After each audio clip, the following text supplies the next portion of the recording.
The summer after I moved in with my boyfriend, I was sleeping in late on a random Tuesday. I had the window open because it was July and warm, and my boyfriend had gone to work a few hours before. I was woken by the doorbell ringing, which scares the shit out of me because it's so loud. I didn't think anything of it until it rang for a second time. So grumbling, I pulled some clothes on and went to look out the peephole. When I didn't see anything, I gave up on sleeping and decided to hop into the shower. It was probably about noon or so. When I got out of the shower, I went to go open the sliding glass door that leads to the concrete slab that serves as our patio. We had never used that door because we have cats and keeping it closed was imperative. So it was extremely odd that when I opened up the glass door, I noticed that the screen door was open about 6 inches.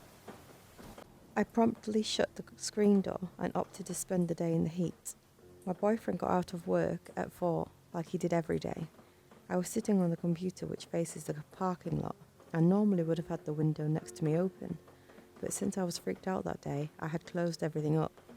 Had I left the window open, I would have heard him pull into the parking lot and have a conversation with someone. His ex-girlfriend had shown up at the exact moment he came home. The really creepy part, she tried to invite herself in, and when he told her no, she just started rambling about how it was because there was another girl living there and how she just knew he was seeing someone else and that it was so wrong that I was living with him and all this bullshit. I hadn't answered the door. I hadn't done anything all day but wake up, take a shower and sit on the computer, all in an area with window blinds. But if you were to get really, really close to the bedroom window, you can kind of see through the blinds. I'm pretty convinced that she was snooping around the apartment that day.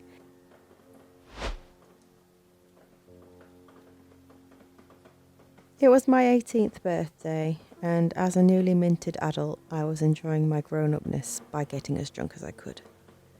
I'm with my friends in this pub in town, and we're gathered round a table. There's maybe 6 of us. A couple of tables over, there's a group of girls, and there's maybe 6 of them. One of them catches my eye when I look over, and she's stunning. Long red hair, bright blue eyes, full pink lips. I look away and carry on drinking, but she keeps catching my eye again and again. We do that thing where you both catch each other looking, then pretend you weren't looking at all, whilst doing even more. Eventually, I need another drink, so I get up and head to the bar, and I notice her doing the same thing. At this point, I notice her body. She's short, but with a great figure. Breasts that are good and big and round, small waist, wide hips, great bum, everything. I'm pretty much fully in lust with this girl, and we've not even met. We get to the bar and I let her order before me. She gets something like a lemonade, unusual for that pub, but I figured someone's got to be the designated driver, and it's probably her. I order a pint for myself, turn round to head back, and she's there, right behind me. We get to chatting and she tells me her name's Helena. I make some kind of Shakespeare joke, she laughs, and I'm in. The rest of the night I talk mostly to her, though it's cool, because the other lads have descended on the group of girls at the other table. The evening wears on, and eventually we get to the, well, are we going to fuck or just agree to meet each other again or fuck off and pretend this never happened stage. We go for the former. We go back to my place, being very careful not to wake my parents because I'm still shit and live at home, and have a great night. Long story short, we ended up going out for a while, always meeting out somewhere, then heading back to mine. Eventually we drift into actually being a couple, and from there we start to do more coupley things. And that's when the crazy leaks in.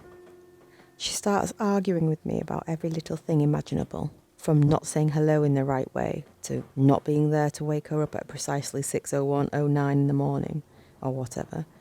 Every argument escalates into whatever the fuck she's decided to rant about, and always ends in the same way.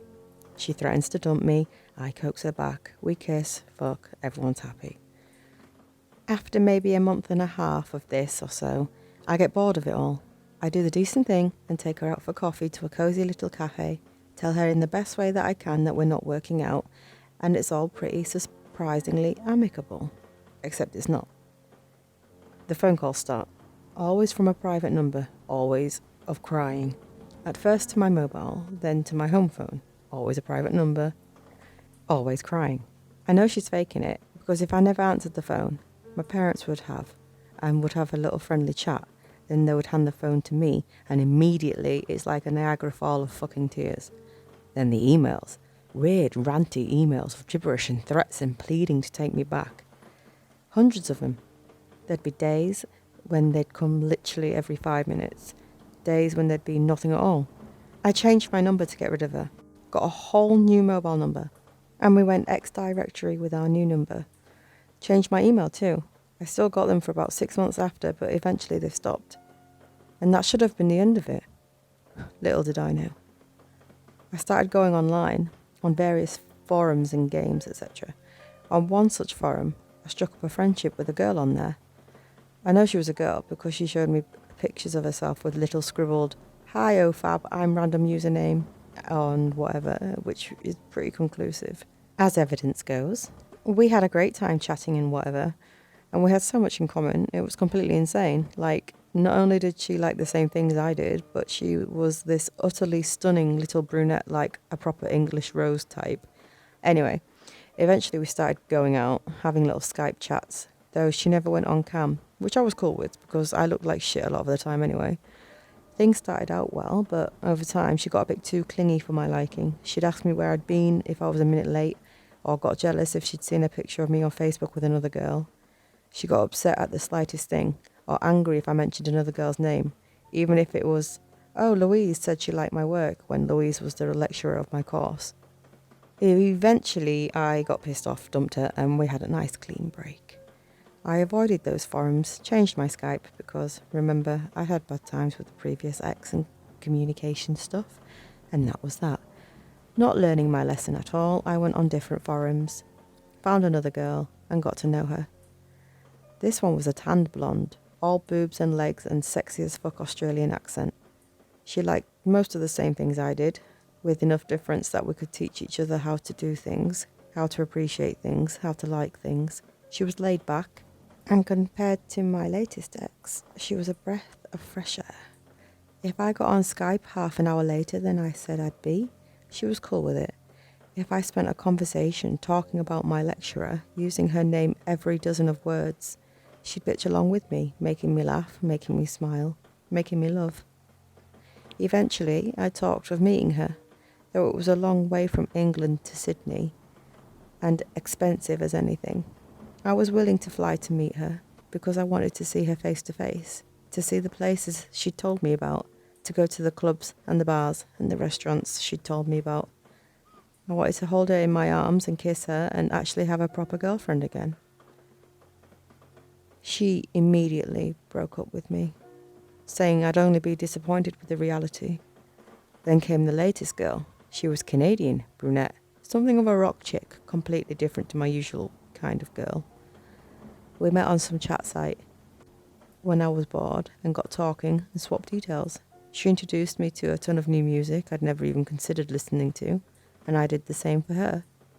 If I complained about something, she told me to man the fuck up. If I turned up late, she told me it was fine because time is something the man makes us believe in. She was the coolest fucking girl I'd ever known. Again, we dated on Skype or whatever, and again, we talked about meeting up, and again, she broke up with me, saying that it had all just been in fun or whatever. It was cool, it was amicable and fine, and that was that. All this happened over a couple of years, with me being with each girl anywhere between 4 and 6 months, and my times between being maybe 1 or 3 months. I was a quick worker, and fuck the rebound shit. Anyway, I came back to my hometown for the holiday. I think it was Reading week or something, and fuck being on campus then. I was wandering along the road when, who should I see but Psycho Girl?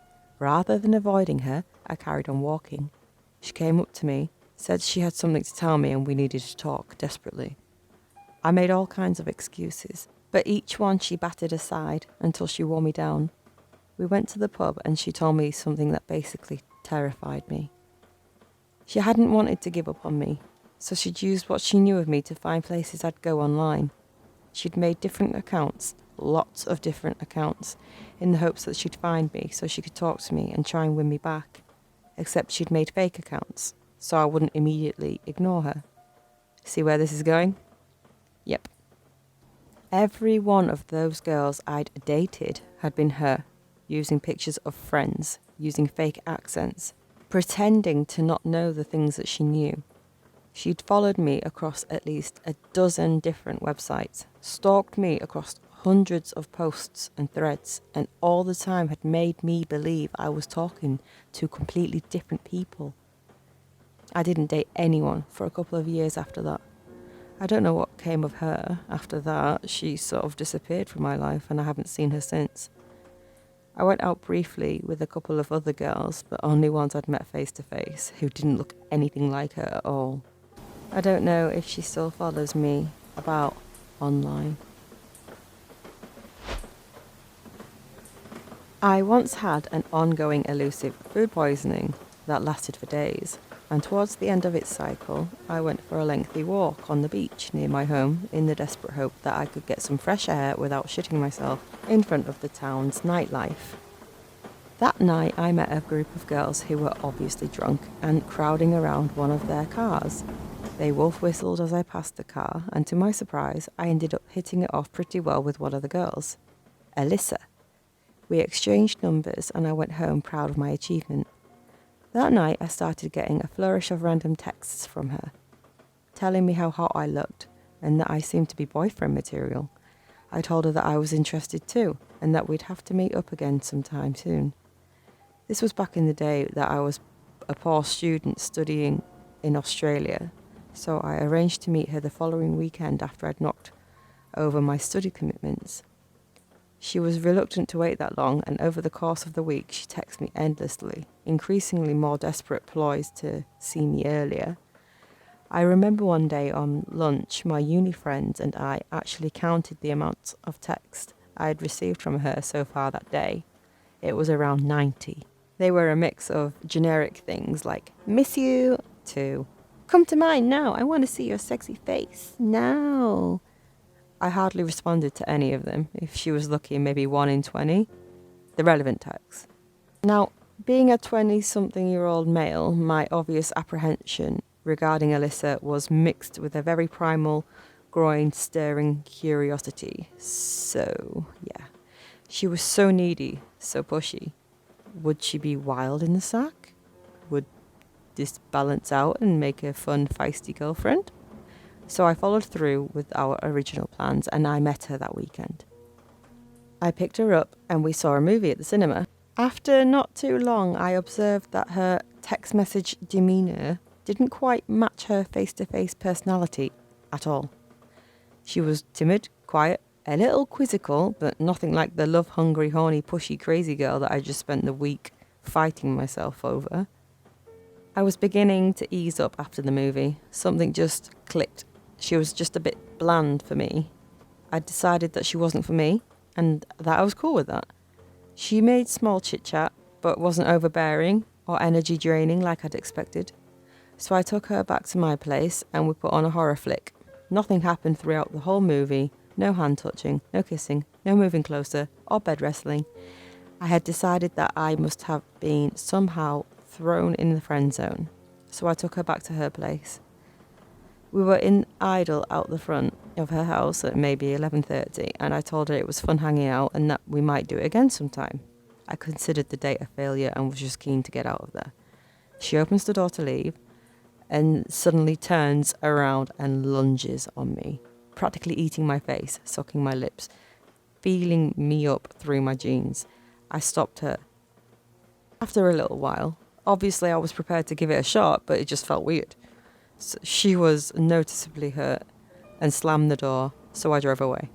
By the time I reached my place, I received a number of texts, a chain of insults that ranged from whatever, I don't want you anyway, to fuck you, asshole. I replied diplomatically once or twice, to be shut down by another hail of ill-prepared insults. These texts continued for days, and even, well, after I'd stopped texting back, I'd received the occasional asshole out of the blue. My friends thought it was hilarious. I had a friend claim to me that he thought we were dating all through college, helping each other with homework, hanging out with mutual friends. I was literally married to my current husband the last few months, and Stalker Guy didn't break it to me that he thought I was just hardcore friend zoning him until graduation. I told him from the damn get-go that I wasn't attracted to him. Last I knew, he joined the military because my husband was in the military. He's probably reading this right now, so I'd like to emphasize to him that sometimes people are just nice to each other, and just because I was a woman who was friendly with a man, I never ever owed him anything more than that. And that is the story of why I never made friends with a man again. Oh, and also of why I vomit a little each time I hear the term friend zone. I had a dedicated stalker. It started when I found out the guy was overly interested in me, and to his surprise, I did not feel the same way towards him. When he asked me out, I politely declined the offer and continued on through life. Flash forward a few months while I am out chatting with a few lady friends at lunch, and there he is. Out of nowhere, he just tears the chair out of the table we are sitting at and flings himself down. He then proceeds to spew a torrent of cuss words and violent emotions towards me. I, not having any clue what is going on, just sit there and eat my handful of extreme cheese goldfish. He proceeds to say that I have been the rudest bitch that he has ever seen, and that it has been a roller coaster of anger and sadness for him. He proceeds to tell me that he knows that I never answer his Facebook messages as he looks at them every night, and this was after he unfriended me. Then he gets up, cusses a few more times, and walks off. I remain sitting there eating my goldfish, not really understanding what just had happened. He still messages me on Facebook too.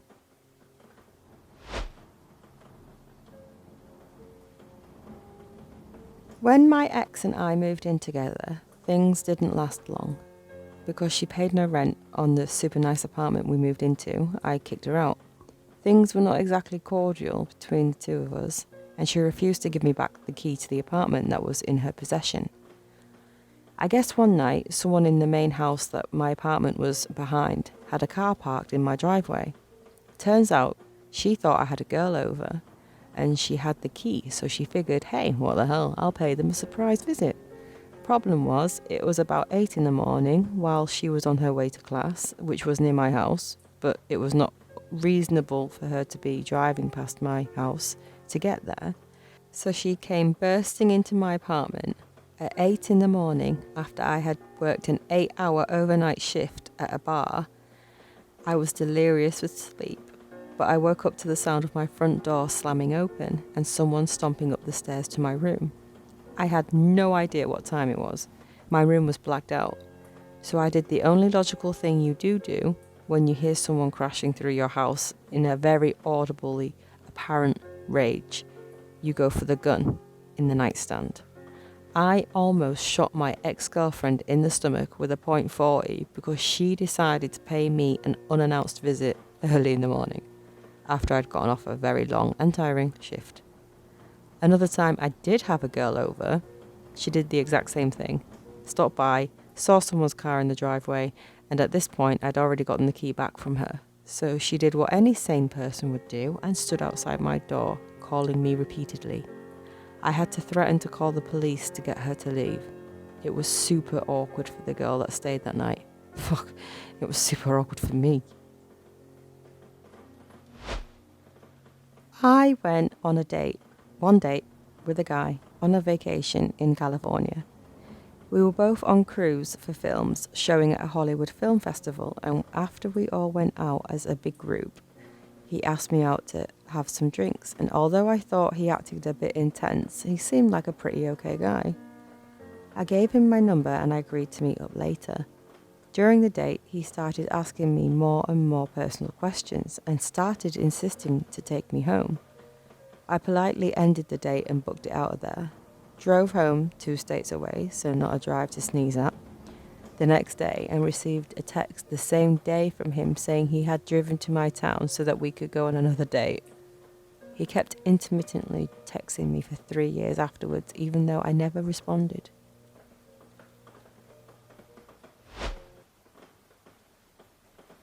Alright guys, if you've made it this far, thank you so much for listening. That's going to do it for this video, and I hope I will see you in the next video. Take it easy and keep safe.